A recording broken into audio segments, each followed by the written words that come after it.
Putin vows to punish mercenaries as the Wagner leader calls for rebellion against army, and now a plane carrying Prigozhin was shot down. The President of the United States believes that actions within Russia don't transpire without the knowledge of Putin.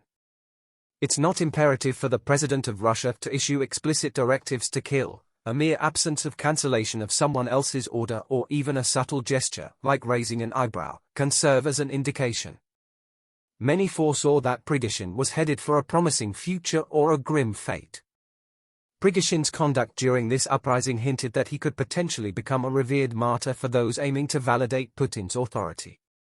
Those who fail to interpret Putin's cues from his perspective typically meet unfortunate outcomes. Putin intentionally bolstered Prigozhin's political and administrative influence to counter Shugu. It's improbable that Prigozhin believed he had gained enough prominence to challenge the established factions. This pattern has persisted in Russia's history. Individuals have consistently emerged who believed they had amassed sufficient power to contend with the KGB in its various forms, first as the Soviet KGB and then the Russian FSB, encompassing different factions often vying against each other. Even though foreign intelligence was part of the KGB, it often operated independently. The General Staff, seemingly distinct, was a largely self-governing entity within the military structure. The assortment of specialized services engaged in distinct strategies. After the Soviet apparatus dissolved, the KGB adept filled the void and increased its influence further.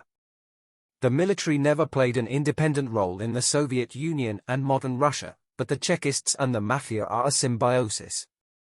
Putin was a minister in Yeltsin's government. He got access to financial flows when he was still deputy mayor of St. Petersburg and carried the documents of the mayor. The level of influence of Putin's power was greatly underestimated by those who believed that they could compete with him. People like Putin value system players because they themselves are part of the system. They understand perfectly how important it is for the system to work in accordance with the desires of those who ensure its existence. In the Kremlin of Gorbachev and the future Kremlin of Yeltsin, they did not really understand the essence of the national problems of the Russian Federation. General Rokhlin gave a lengthy interview in his office in the State Duma of the Russian Federation, where he spoke a lot about the corruption of the Russian leadership, the connections of the President of Russia, his entourage with the mafia, that this connection of the mafia is supported by the highest ranks in the Ministry of Internal Affairs of the FSB of the Ministry of Defense. A few days later, he died under strange circumstances. When it became clear that Yeltsin was aging and the issue of succession would have to be resolved, the secret services simply removed people who could play a more independent role than they would like.